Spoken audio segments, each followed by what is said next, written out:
que usted le pone es chinchero. Y no se lo pone a él porque esté teledirigido, sino porque usted es un procurador anticorrupción y tiene que defender al Estado.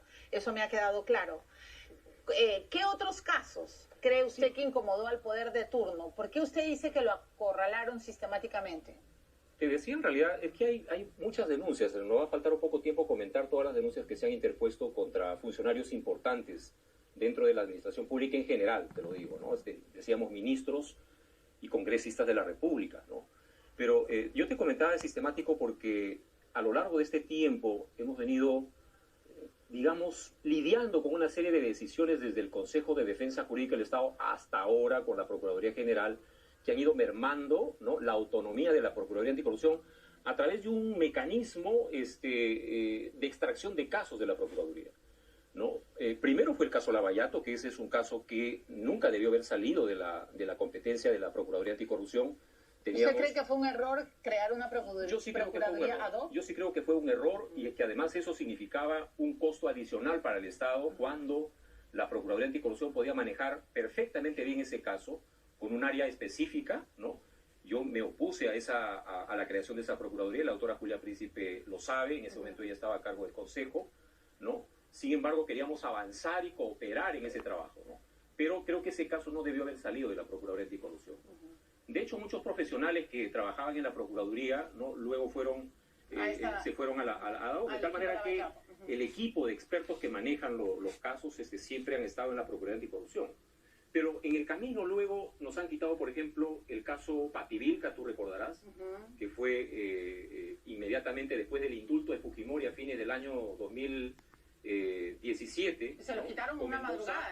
No, y de la manera más irrespetuosa, digamos, a quien habla, ¿no? Porque me enteré camino a la audiencia, ¿no? Que había un procurador ad hoc designado para ir a defender el indulto y el derecho de gracia concedido al señor Fujimori. Y hoy sabemos en realidad que fue producto de un intercambio y que hoy existe una investigación por cohecho. Correcto, un intercambio de favores. Ese fue un caso. Después se nos ha quitado, por ejemplo, casos de corrupción vinculados a funcionarios involucrados en las azucareras del norte, en las empresas azucareras del norte, Tumán, Pomalca, ¿no? No supimos exactamente por qué razón se llevaron un buen grupo de casos de la Procuraduría Anticorrupción y nos lo devolvieron en la época de Vicente Ceballos, con casos inclusive que habían sido archivados, ¿no? Que no le permitieran, doctor Amado Benco, digamos, viendo el escándalo reciente, que no le permitieran tener competencias en los casos Obrainsa e ICSA. ¿Qué significó para usted? Para mí significó una afectación directa a la autonomía, a las competencias de la Procuraduría Anticorrupción, que yo no estaba dispuesto, digamos, a aceptarlo, ¿no? Mi renuncia constituye un acto de defensa institucional de la Procuraduría Anticorrupción. Nos hemos fajado duro durante estos 4 años con los escasos recursos ordinarios que nos brinda el Estado, el gobierno en realidad.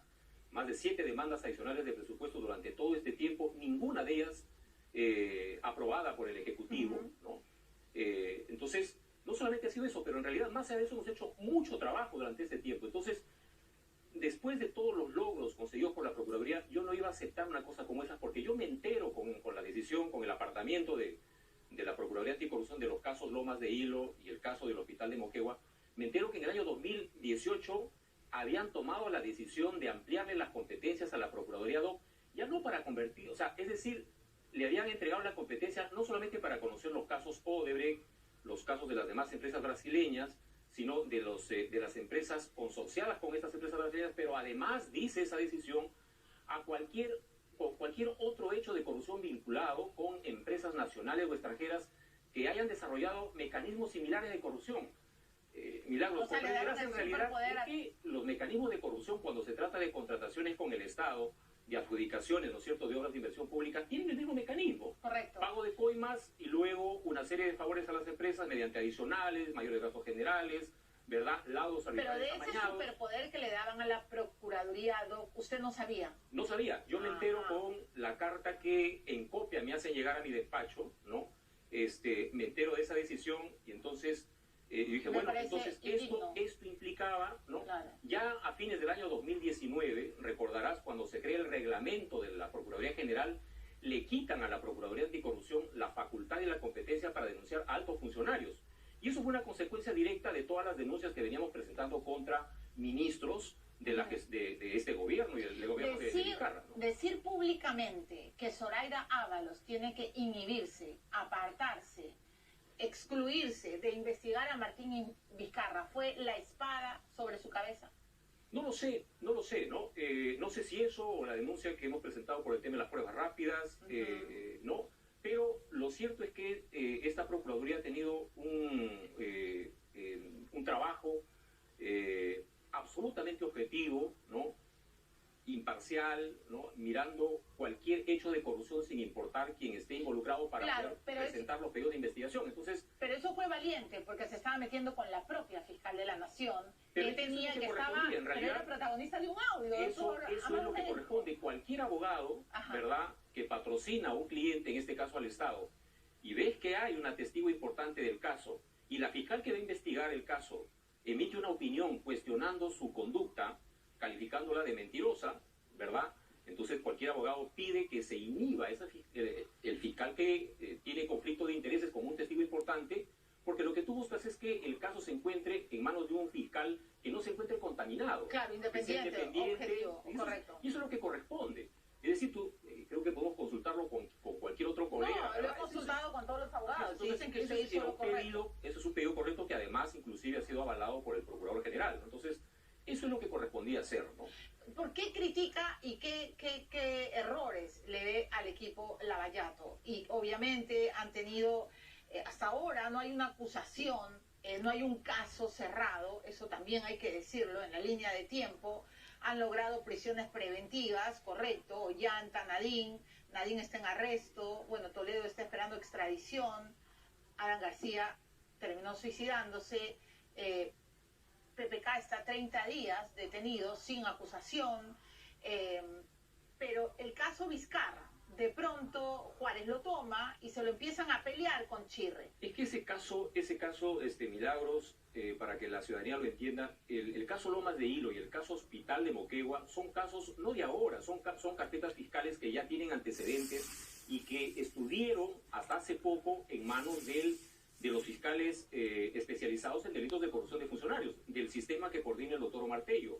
Y por el lado de la defensa del Estado, han sido parte de la competencia de la Procuraduría especializada en delitos de corrupción de funcionarios. Esos expedientes estaban en Moquegua. Sí, entonces, pero ¿por qué razón ahora, verdad, asignarle competencias al equipo especial o a la Procuraduría ad hoc? Ahora, mi posición, para que quede claro, es que el doctor Germán Juárez Atoche, por supuesto que debe manejar los cuadernos de colaboración eficaz. Que duda cabe que él ha logrado, ¿verdad?, abrir por eso, mecanismos. A él se le acercaron. Sí, está bien. Y yo creo que los cuadernos de colaboración deben seguir bajo competencia del doctor Juárez Atoche, que está haciendo un estupendo trabajo en ese nivel. ¿Y él tendría que pasarle esos cuadernos a Chirre? Pero es que, ¿eso se puede? Por supuesto que sí, es que no sería la primera vez. Entonces, la información... O sea, no es que yo como fiscal consigo algo, ya no te lo puedo pasar a ti, que eres fiscal de hay otras experiencias. Lo que pasa es que en una colaboración eficaz, el aspirante puede manifestarte o darte información de cualquier hecho, ¿verdad? Entonces, si los hechos ya no son competencia tuya, recabas la información, avanzas con el trámite de elaboración eficaz y derivas la información que obtienes al fiscal competente, porque podría ser una información de drogas, imagínate, correcto, ¿no? Correcto. Entonces, eso es lo que corresponde. Entonces, o sea que en la fiscalía hoy no prima la unión, hoy prima que la división, el protagonismo. Yo espero que eso se resuelva prontamente, aunque ya la fiscal de la Nación dijo, oiga, usted no tiene competencias para esto. Sí. ¿No? Y lo que yo advierto es que ahí habría un comportamiento, digamos, impropio si es que un fiscal, a pesar que la titular de la entidad le está diciendo, usted no tiene las competencias para ver este caso y persiste, evidentemente hay una actitud que creo que tendría que evaluarse dentro del Ministerio Público. Pero Vizcarra ha dicho que va a ir a los dos fiscales. Al final pero es que en realidad eso tampoco está bien, ¿verdad? Eso tampoco está bien, porque el único que gana acá es la defensa, ¿no? Claro. Está prohibido perseguir de manera múltiple en materia penal a cualquier persona. Entonces, hay principios y garantías procesales que se tienen que respetar. Yo espero que en los próximos días el doctor Pablo Sánchez, entiendo que tiene que dirimir la competencia, ¿no? Confirme que la competencia es de la Fiscalía Anticorrupción, del sistema anticorrupción. ¿Vizcarra es corrupto? Vizcarra creo que tiene que ser investigado por los indicios que en este momento lo colocan en una condición de sospechoso de actos de corrupción. Y ojo, o sea, no es cualquier colaborador eficaz, entiendo, ¿no? Presumo, por la información que se tiene, los que estarían dando esta información. Se trataría, en condicional, lo digo porque no, digamos, de la información información periodística se desprende que se trataría de exministros de Estado. O sea, no es cualquier funcionario público que estaría brindando información, ¿no? No, y directivos de esas empresas que afectaron. De las empresas. Entonces, lo que está pasando es gravísimo, ¿no? O sea, para ser funcionario público no es que solamente requieras legalidad o legitimidad, sino integridad, ¿no? Integridad. Y la inconsecuencia que advertimos es que, imagínate, el año pasado fue declarado año de la integridad y lucha contra la corrupción. Me pregunto si es que no, eso es consecuente con el señor Vizcarra, ¿verdad? O sea, para usted Vizcarra carece de integridad moral. En mi concepto sí. Y en mi concepto sí. Y además yo hago un análisis, te digo, no solamente hay que mirar el caso Brainsa, el caso Ixa, sino hay que ver el caso Chinchero, el caso Swing, ¿no? Los audios y las que pruebas. se han aportado, las evidencias que hay, ¿no? Y las pruebas. Vayamos, no me refiero a conmemoraciones, doctora Madoenco. Me refiero a las pruebas rápidas. Por supuesto que el señor Vizcarra creo que carecía de ética y de condiciones morales para poder seguir cumpliendo la función de máxima autoridad dentro del Estado. O sea, en su opinión, como ex procurador y hoy como ciudadano, Vizcarra está bien vacado. Yo creo que la vacancia se encuentra justificada, ¿no? Yo en lo particular, desde el punto de vista del derecho, no soy partidario, sinceramente, ni de vacancias ni de disoluciones del Congreso, porque creo que son medidas extremas que afectan a un Estado democrático de derecho. Sin embargo, en el Perú, dadas estas condiciones, porque es la corrupción la que nos ha llevado a ese extremo, ¿verdad? Es que se ha implantado este uso y costumbre, ¿no? Para poder resolver estos problemas. Y así como en su momento se acató una disolución del Congreso de la República, creo que lo propio es ahora respetar lo que el Parlamento, elegido, ¿no es cierto?, por el voto popular, ha tomado esta decisión, nos guste o no nos guste, ¿no? Y en este momento creo que hay que llamar a la ponderación y a la calma. Yo, sinceramente, estoy preocupado de que determinados líderes políticos, por ejemplo, en contra de las medidas de emergencia que ha dictado el propio gobierno del señor Vizcarra, estén llamando eso, desde mi punto de vista, constituye hasta ilícitos penales que yo creo que los procuradores del sector... Porque es exposición al peligro. Por supuesto. Los procuradores del Ministerio de Salud no deberían de estar iniciando acciones. Deberían estar actuando. Porque discúlpeme, doctora Madoenco, no es una situación cualquiera. No es una situación y no basta con decir anda con tu mascarilla. Así es. Ahora, doctora Madoenco, en el tema de las pruebas rápidas, Vizcarra ha cometido delitos porque usted lo acusa y seriamente, no solo a él, a Alba, la ministra Inostroza y al ministro Zamora, que dicho sea paso ha dicho que usted hizo mal su tarea. Bueno, yo creo que las evidencias han sido acompañadas en la denuncia, y además también hay actos de investigación que ha realizado el doctor Avia, a quien felicito por el trabajo que está haciendo en este caso, un fiscal que ha manejado casos complejísimos como el tema de los intocables ediles, por ejemplo, ¿no? Pero bueno, las pruebas están ahí. Las resoluciones ministeriales que el señor Víctor Zamora, en condición de ministro, emite desde que asume el cargo, en la lógica de... yo traigo, bueno, aquí las resoluciones, creo que por falta de tiempo, pero te los voy a dejar para que se muestren, evidencias su decisión de impulsar la compra de pruebas rápidas.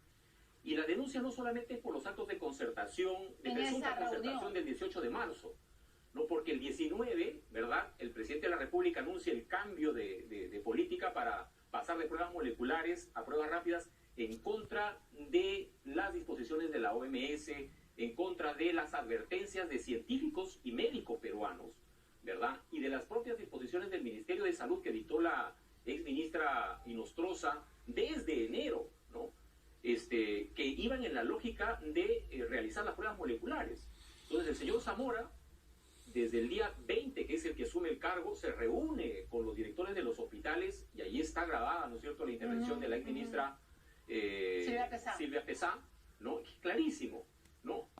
Y a partir de ahí él saca varias disposiciones, cambiando y anulando las disposiciones anteriores y favoreciendo las compras, que no fueron solamente las compras que se realizaron en el mes de marzo, sino las que fueron realizadas luego en octubre y que hacen del perjuicio total en contra de los intereses del Estado de más de 100 millones de soles. Pero además, doctor, y como usted lo ha dicho con claridad meridiana, es que ellos sabían que esas pruebas, por recomendaciones de los organismos internacionales de salud, no eran para contener al COVID. Bueno, absoluto, o sea, le han hecho un daño a la salud de la gente.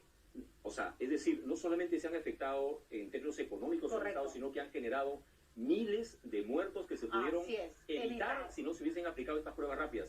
Yo sí, ahí también considero que ojalá ¿verdad?, en el futuro se instituya una comisión de la verdad para ver los casos de los fallecidos injustamente por una práctica errada desde el Ejecutivo. Si me dejas terminar, sí, por favor, doctor. Milagros, yo en este contexto, ¿no es cierto?, de cambio de autoridades en el Ejecutivo, ojalá que este gobierno que asume el doctor Merino, por lo menos de cara a lo que es la lucha contra la corrupción que he escuchado, ha anunciado, digamos, será uno de los objetivos, ¿no?, fortalezca el trabajo de la Procuraduría Anticorrupción, le devuelvan sus competencias para poder solicitar investigaciones contra altos funcionarios. Yo creo que hay que modificar el marco normativo que regula la Procuraduría General. Además es un tema que el doctor Soria conoce mi posición porque es una de las cosas que de manera personal yo se lo he pedido, ¿no? Entonces yo espero sinceramente que en este tiempo no solamente se le atienda los recursos económicos que hoy la Procuraduría tiene 3 millones menos que el año 2015. Entonces, recursos ordinarios, ¿no? Nos hemos sostenido en realidad con recursos que la Procuraduría ha ido cobrando de reparaciones civiles producto de su trabajo. O sea, lo que usted está pidiendo, doctora Madovenco, y tengo que terminar porque tengo que entrevistar también al primer ministro Andrés Flores Arauz, es que el discurso político de la lucha contra la corrupción tiene que ser no coherente, quede en discurso. Tiene que ser coherente, tiene que ser, la voluntad política se tiene que expresar en el apoyo económico para que, y no solamente a la Procuraduría, a la Contraloría General de la República, al Ministerio Público, al Poder Judicial, ¿verdad? Entonces lo que usted me está diciendo es que Vizcarra hablaba, pero... No, en la práctica te digo, o sea, el hecho de que desde el gobierno tomando estas decisiones de quitar varios casos a la Procuraduría Anticorrupción, ¿no?, hasta finalmente desplazarlo de la defensa del Estado en 2 importantes casos vinculados al expresidente de la República, creo que evidencia objetivamente de que la Procuraduría Anticorrupción ha ido poco a poco siendo mermada en sus competencias y facultades, ¿no? Correcto. Bueno, doctora Madovenco, yo sinceramente espero que usted regrese algún día a la Procuraduría. No sé si será posible y no sé si usted lo estará meditando. Solo la del estribo, y dígame sí o no, ¿usted va a ser candidato al Congreso como han anunciado? No es mi interés ni mi propósito. Yo llevo más de 20 años trabajando dentro del Estado, sirviendo los intereses del Estado, y no tengo ninguna pretensión, digamos, de carácter político, ¿no? Muy bien. ¿Y si Andrés Flores Arauz lo llamara para ser ministro de Justicia? Mira, sinceramente no aceptaría en este momento una responsabilidad de esa naturaleza, ¿no? ¿Por qué?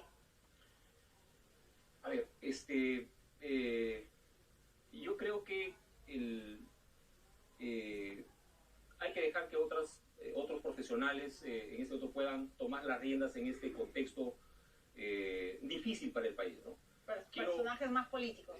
Sí, creo que sí. Yo no tengo un perfil político, mi trabajo es más técnico, de que tengo muchos años trabajando en la parte técnica. Y ojalá quisiera seguir aportando, digamos, en la lucha contra la corrupción de manera más objetiva y directa, ¿no? Ese es mi objetivo, ¿no? Y la última, ¿sí o no?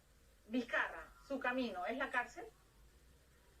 Yo creo que, el tema de la posibilidad de enfrentar una medida coercitiva, por ejemplo, de prisión preventiva, ¿no?, o de una eventual condena en el futuro, siempre es una posibilidad cuando alguien tiene que enfrentar la justicia, ¿no? De tal manera que es una posibilidad, ¿no? Claro. Bueno, vamos a ver qué sucede, y lo cual es lamentable. Habrá que esperar que todos los presidentes metidos en serio, que las investigaciones avancen y que estas informaciones que están brindando los colaboradores eficaces sean corroboradas, ¿no? Que es lo que corresponde, creo, ¿no? Muy bien, gracias, doctora Madovenco. Bienvenida.